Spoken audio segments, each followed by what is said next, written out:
అలా నేను మిస్ చాలా సందర్భాల్లో వివాదాలు వచ్చినప్పుడు కానీ లేదా వాళ్ళకి నచ్చనప్పుడు కానీ కవులు కళాకారులు అవార్డు వాపసి అని చెప్పి అవార్డులు వెనక్కి ఇచ్చేస్తూ ఉంటారు.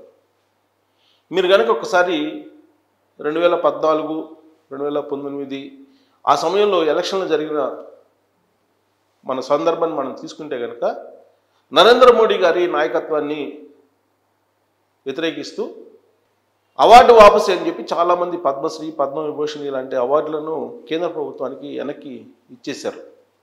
ఎందుకంటే నరేంద్ర మోడీ నాయకత్వం నచ్చలేదు.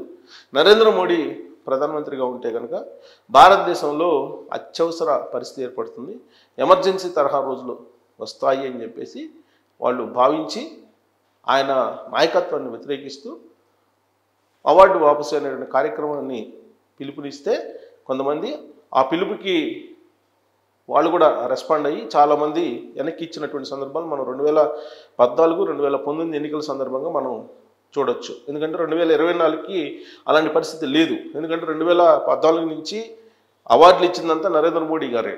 కాబట్టి 2014కు ముందు అవార్డులు తీసుకున్నటువంటి వాళ్ళు చాలామంది నరేంద్ర మోడీ గారి యొక్క పరిపాలన, ఆయన నాయకత్వాన్ని, ఆయన వ్యవహార శైలిని, ఆయన విధానాలని వ్యతిరేకిస్తూ చాలామంది అవార్డులను వెనక్కి ఇచ్చేసినటువంటి సందర్భాలు చాలా ఉన్నాయి. అయితే నరేంద్ర మోడీ గారి గురించి అద్వానీ గారు ఒకటి చెప్పేవాళ్ళు. ఏం చెప్పేవాళ్ళు అంటే, అద్వానీ గారు ఒకవేళ నరేంద్ర మోడీ గారు ప్రధాని అయితే ఖచ్చితంగా దేశంలో అప్రకటిత ఎమర్జెన్సీ వస్తుంది అని చెప్పి 2014 ఎన్నికలకు ముందు బీజేపీ పార్లమెంటరీ బోర్డు సమావేశంలో ప్రధానమంత్రి అభ్యర్థిగా నరేంద్ర మోడీ గారిని ఎంపిక చేసినటువంటి సమయంలో చేసినటువంటి వ్యాఖ్యలు. ఆ రోజు నుంచి అద్వానీ గారిని ఏ విధంగా దూరంగా పెట్టారు, అద్వానీ గారికి ఎలా అప్రాధాన్యంగా రాజకీయాల నుంచి పక్కన పెట్టేశారు అనేది జాతీయ మీడియా నుంచి ప్రాంతీయ మీడియా వరకు చాలా సందర్భాల్లో చాలా రకాలుగా మనం న్యూస్ చూసాం. అది ఒక ఎపిసోడ్ అయితే ఇప్పుడు తాజాగా గరికపాటి నరసింహారావు గారి ఇష్యూ వచ్చింది. సరే, ఆ గరికపాటి నరసింహారావు గారి ఇష్యూ వచ్చినప్పుడు గరికపాటి నరసింహారావు గారి ఇష్యూని ఎవరు తీసుకొచ్చారు? ఆయన మొదటి భార్య కామేశ్వరి గారు తీసుకొచ్చారు. కామేశ్వరి గారు వీడియోలు పెట్టారు. కామేశ్వరి గారు ఎందుకు వీడియోలు పెట్టాల్సి వచ్చింది అని అంటే ఆవిడ వివరణ ఆవిడ చెప్తున్నారు. తర్వాత న్యాయ పోరాటం చేస్తానని కూడా ఆవిడ చెప్తున్నారు. హైదరాబాద్ నడివీధుల్లో తనను తిప్పారు, నన్ను కించపరిచారని కూడా ఆవిడ చెప్తున్నారు. నరసింహారావు గారు ఎలాంటి వాళ్ళో కూడా చెప్తున్నారు. అన్న భార్యగా ఉన్నటువంటి తనని లోపరుచుకున్నారు గరికపాటి అని చెప్పి ఆవిడే వీడియోలో చెప్తున్నారు. ఆవిడ గత 2-3 నెలల నుంచి వీడియోలు పెడుతూ ఉన్నారు. ఆ వీడియోలు తొలగించాలని చెప్పి బెదిరిస్తున్నారు గరికపాటికి సంబంధించినటువంటి కొంతమంది అని చెప్పి కూడా ఆవిడ కొన్ని ఆరోపణలు చేశారు. సరే, ఈ ఆరోపణలు, ప్రత్యారోపణలు అనేవి డైరెక్ట్గా కామేశ్వరి గారు గరికపాటి నరసింహారావు గారి మధ్య లేవు. విచిత్రమైనటువంటి పరిస్థితి ఏంటంటే కామేశ్వరి గారు ఏమో డైరెక్ట్గా చెప్తూ ఉన్నారు. బట్ కామేశ్వరి గారు చెప్పిన వాటికి ఆవిడ వ్యక్తం చేసినటువంటి అభిప్రాయానికి లేదంటే ఆవిడ వ్యక్తం చేసినటువంటి మాటలకి కౌంటర్ ఎవరిస్తున్నారు? గరికపాటి గారు ఇవ్వట్లేదు, గరికపాటి గారి ఫ్యామిలీ ఇవ్వట్లేదు. డైరెక్ట్గా గరికపాటి గారి అభిమానులు అంటూ కొంతమంది ఇప్పుడు సోషల్ మీడియాలోకి వచ్చేస్తున్నారు. గరికపాటి గారి శిష్యులు అని చెప్పేసి కొంతమంది వస్తున్నారు. వచ్చి కామేశ్వరి గారి మీద సోషల్ మీడియా వేదికగా వ్యతిరేకంగా పోస్టులు పెడుతున్నారు, వ్యతిరేకంగా వీడియోలు కూడా పెడుతున్నారు. ఆరోపణలు అంటే ప్రత్యారోపణలు చేస్తున్నారు. కామేశ్వరి గారు చేసినటువంటి ఆరోపణలకి ప్రత్యారోపణలు ఎవరు చేస్తున్నారంటే గరికపాటి గారి అభిమానులు, గరికపాటి గారి శిష్యులు అని చెప్పి వాళ్ళు వస్తున్నారు. కానీ ఇక్కడ రావాల్సింది ఎవరు, రెస్పాండ్ కావాల్సింది ఎవరు? నిరాధారమైన ఆరోపణలని గరికపాటి నరసింహారావు గారు రావాలి. కానీ ఆయన ఇప్పటి వరకు రాలేదు. సరే, ఆయన పెద్దరికమా లేదా పరిణితి చెందినటువంటి ఒక పరిపూర్ణమైనటువంటి ప్రవచనకర్తగా, పద్మశ్రీ అవార్డు గ్రహీతగా కామేశ్వర్ గారు లాంటి వాళ్ళు ఆరోపణలు చేస్తే వాటికి రెస్పాండ్ అవ్వాల్సిన అవసరం లేదని చెప్పి ఆయన భావించారా అనేది ఆ సందర్భంగా గరికపాటి నరసింహారావు గారి మీద వ్యక్తిత్వ హననం చేస్తున్నారు. గరికపాటి నరసింహారావు గారు సంపాదించుకున్నటువంటి మహోన్నతమైనటువంటి కీర్తిని తగ్గించేటువంటి ప్రయత్నం చేస్తున్నారు.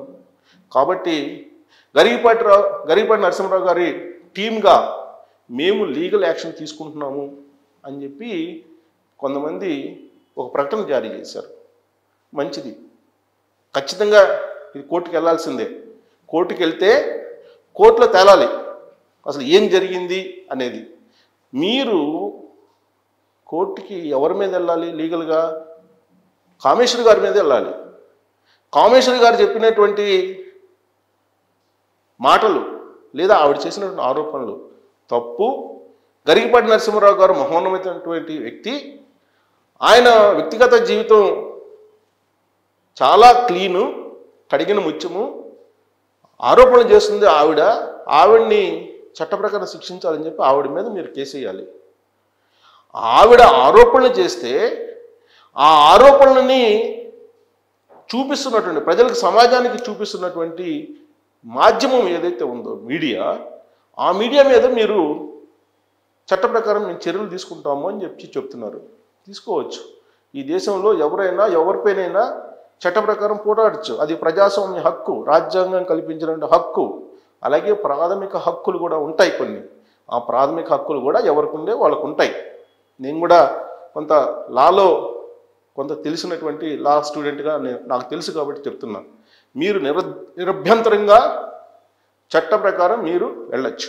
అయితే కామేశ్వరి గారిని కూడా పార్టీ చేసి మీరు కోర్టుకి వెళ్ళాలి. వెళ్ళినప్పుడు అప్పుడు నరసింహరావు గారు, కామేశ్వరి గారు ఎలాంటి ఎవిడెన్స్లు పెడతారు, అసలు వాళ్ళ వ్యవహారం ఏంటి, వీటన్నిటి మీద. గరికపాటి నరసింహరావు గారికి సంబంధించిన ప్రైవేట్ లైఫ్లోకి వెళ్ళాల్సిన అవసరం లేదు. ఎవరి ప్రైవేట్ లైఫ్లోకి వెళ్ళాల్సినటువంటి అవసరం లేదు మీడియాకి. కానీ ఆవిడ మీద కేసులు పెట్టారు. ఆ కేసులను భరాయించలేక ఆవిడ బయటకు వచ్చి తన ఆవేదనని వ్యక్తం చేశారు. ఒక మహిళగా ఆవిడ గరికపాటి నరసింహరావు గారు మొదటి భార్య, ఆవిడ్ని ఎలా మోసం చేశారు, నిజంగా చేశారా లేదా అనేది మనం నిర్ధారించడానికి లేదు. ఆవిడ చెప్తున్నటువంటి మాటలు మాత్రమే ఉటంకిస్తున్నాం మనం. ఒకటి. రెండు, ఒక మహిళ తనకు అన్యాయం జరిగింది, తను మోసం చేశారు, తన సొంత కుమారుల్ని కూడా కలవకుండా అడ్డుకుంటున్నారు, తన మీద కేసులు పెడుతున్నారు, తనని బజార్కి ఇచ్చారని చెప్పి చెప్తూ ఉంటే మీడియా రెస్పాండ్ కాకపోతే ఇక మీడియా అవసరం ఏంటండి? మీడియా బాధ్యత ఏందండి? ఇప్పుడు అది ప్రైవేట్ లైఫ్లోకి వెళ్ళట్లేదు. ఇప్పుడు మళ్ళా కామేశ్వరి గారిని గరికపాటి నరసింహరావు గారు తీసుకోవాలి, వాళ్ళిద్దరు కలిసి ఉండాలని చెప్పట్లేదు.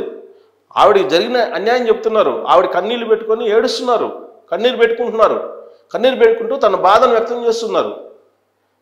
ఆ బాధను మాత్రమే చెప్పాం. గరికపాటి నరసింహరావు గారు ప్రైవేట్ లైఫ్లోకి ఎవరు వెళ్ళలేదు, ఎవరు తవ్వాల్సిన అవసరం కూడా లేదు. కానీ కామేశ్వరి గారు తన మొదటి భార్య నరసింహరావు గారికి ఆవిడ చెప్తున్న దాని ప్రకారం కాదని చెప్పి నరసింహరావు గారికి చెప్పాలి కదా వచ్చి. అలాంటప్పుడు ఒక న్యూస్ ఇవ్వడం జరిగింది. ఇదంతా ఎపిసోడ్ అంతా కూడా చూసిన తర్వాత ఇప్పుడు గరికపాటి నరసింహరావు గారి మీద ఎన్ని ఆరోపణలు చేసినా ఆరోపణలు మీరు తప్పు పట్టాల్సిందే అని చెప్పి వాళ్ళ టీం ఏదో భావిస్తున్నట్టుంది. ఒకటి, ఓకే, భావించడంలో తప్పులేదు, ఎవరు భావం వాళ్ళకు ఉంటుంది. ఆయన ఆరాధించే వాళ్ళు ఆయన ఆరాధిస్తుంటారు, విమర్శిస్తుంటారు, కామేశ్వరి గారిని విమర్శించేటువంటి వాళ్ళు విమర్శిస్తుంటారు, అలాగే ఆవిడ వైపు అండగా ఉండేటువంటి వాళ్ళు ఉంటుంటారు. ఈ వివాదం వచ్చిన తర్వాత పద్మశ్రీ అవార్డు వెనక్కి తీసుకోవాలని చెప్పి కొంతమంది ఇప్పుడు పిల్లు వేయడానికి సిద్ధమయ్యారు. హైకోర్టులో ప్రజా ప్రయోజనాల వాద్యం కింద పిల్లు వేయడానికి సిద్ధమయ్యారు. ఏ కారణం చేత? ఈ ఎపిసోడ్, కామేశ్వరి గారి ఎపిసోడ్ వచ్చింది కాబట్టి ఈ ఎపిసోడ్ కారణంగా పద్మశ్రీ అవార్డుకి ఆయన అర్హులా కాదా అనే దాని మీద మీరు తేల్చండి అని చెప్పి హైకోర్టులో పిల్లు వేయడానికి కొంతమంది సిద్ధమవుతున్నారు, అడ్వకేట్సే. మరి వాళ్ళతో పాటు ఈ టీం కూడా, గరికపాటి గారి టీం కూడా ఇంప్లీడ్ అయితే త్వరగా ఫైనల్ అయ్యేటువంటి అవకాశం ఉంది. సో చట్టానికి ఎవరైనా కట్టుబడి ఉండాల్సిందే, చట్ట పరిధిలో ఎవరైనా పనిచేయాల్సిందే. రాజ్యాంగం కల్పించిన ప్రాథమిక హక్కులు ఎవరికి ఎలా ఉన్నాయో ఆ ప్రాథమిక హక్కులను ఎవరైనా ఉపయోగించుకుంటారు. అది కేవలం గరికపాటి నరసింహరావు గారు పద్మశ్రీ అవార్డు గ్రహీత కాబట్టి ఆయన ఏం చేసినా, మహిళలు కన్నీళ్లు పెట్టుకున్నా ఆయన గురించి మాట్లాడకూడదు, ఆయన గురించి అసలు ఏమీ చెప్పకూడదు, అది దాన్ని మేము వ్యక్తిత్వ హననం కింద భావిస్తాము అని చెప్తే అది వాళ్ళ ఇష్టం. కానీ ఇప్పుడు పిల్లు వేస్తున్నారు కొంతమంది పద్మశ్రీ అవార్డుని వెనక్కి తీసుకోవాలి, వెనక్కి ఇచ్చేయాలని. అసలు పద్మశ్రీ అవార్డుకి వెనక్కి ఇవ్వడం కాదు, అసలు ఈయన అర్హుడా కాదా అనే దాని మీద పిల్లు వేయబోతున్నారు. దాని మీద ఇప్పుడు గరికపాటి టీం ఎవరైతే చట్ట ప్రకారం మేము చెల్లి తీసుకుంటాం, గరికపాటి గారి మీద న్యూస్ ఇచ్చినటువంటి వాళ్ళని, గరికపాటి నరసింహరావు గారిని ఎవరిని ఆయన వ్యక్తిత్వాన్ని ఎవరూ చేయలేదు, చేయాలనే ఆలోచన కూడా ఉండదు.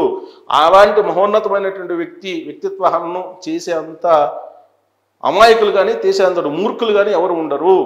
కేవలం కామేశ్వరి గారు కన్నీళ్లు చూసి ఆ కన్నీళ్ళలో ఉన్నటువంటి బాధను గ్రహించి మాత్రమే న్యూస్గా ప్రజెంట్ చేస్తున్నాం. దాంట్లో కామేశ్వరి గారి తప్ప, గరికపాటి గారి తప్ప అని చెప్పట్లేదు. ఆ ఎపిసోడ్ మొత్తంలో ఒకే ఒక అంశం, సొంత అన్న భార్యని గరికపాటి గారు పెళ్లి చేసుకున్నారా లేదా, ఏ సందర్భంలో పెళ్లి చేసుకున్నారు, అన్న భార్యని ఎందుకు ఆయన వశపరుచుకున్నారు అని చెప్పి ఆవిడ చెప్తుంది, నేను చెప్పడం కాదు, ఆవిడ చెప్తున్నారు. ఎలాంటి పరిస్థితుల్లో ఇది జరిగింది అనేది మరి ఆవిడ చెప్తున్నటువంటి క్రమంలో ఇంతకాలం 20-30 సంవత్సరాల నుంచి ఎవరు గరికపాటి గారి ప్రైవేట్ జీవితంలో తుంగి చూడలేదు, అవసరం కూడా ఎవరికి లేదు. మరి కామేశ్వర్ గారు బయటకు వచ్చారు కాబట్టి ఆవిడ చెప్పినటువంటి మాటలనే సమాజం ముందు ఉంచేటువంటి ప్రయత్నం చేస్తున్నాం. ఆ బాధ్యత కూడా మీడియాకు ఉంది. మరి ఇప్పుడు పద్మశ్రీ అవార్డుకి ఈయన అర్హుడా కాదా అనేది కూడా ఇప్పుడు చర్చ వస్తుంది. ఆ చర్చ క్రమంలోనే పిల్లలు వేస్తున్నారు. మరి చట్టానికి లేదంటే చట్ట పరిధిలో ఎవరైనా ఉండాల్సిందే. మరి గరికపాటి గారి టీం అతీతమేం కాదు, గరికపాటి గారి ఈ సమాజానికి అతీతమేం కాదు. గరికపాటి గారు ఉన్నాళ్ళల్లో ఆయన తెలుగు సాహిత్యంలో బహుశా ఆయన అత్యున్నత స్థానాల్లో ఉండొచ్చు, గౌరవనీయులుగా ఉండొచ్చు. ఎవరి పరిధిలో ఎవరి రంగంలో వాళ్ళు చాలామంది ఉన్నారు. అభిమానులు అభిమానించవచ్చు, బట్ దానికి కూడా కొంత లిమిటేషన్స్ ఉంటాయి. అతి సర్వత్రా వర్జయేత్ అనేది చెప్తూ ఉంటుంది. కాబట్టి ఏదైనా సంయమనంతో ఆలోచించాలి. మరి ఇప్పుడు గరికపాటి గారి టీము పద్మశ్రీ అవార్డుకి ఆయన అర్హుడా కాదని చెప్పి పిల్లేసేటువంటి వాళ్ళతోటి ఇంప్లీడ్ అవుతుందా, ఇంప్లీడ్ కావాలన్నా అవసరం లేదా? అసలు కామేశ్వరి గారు చెప్తున్న దాంట్లో నిజమెంత, గరికపాటి గారు ఎందుకు మౌనంగా ఉన్నారు, మౌనమే అంగీకారమా అనే దాని మీద కామెంట్ రూపంలో మీ అభిప్రాయాన్ని తెలియజేయచ్చు. Thank you very much.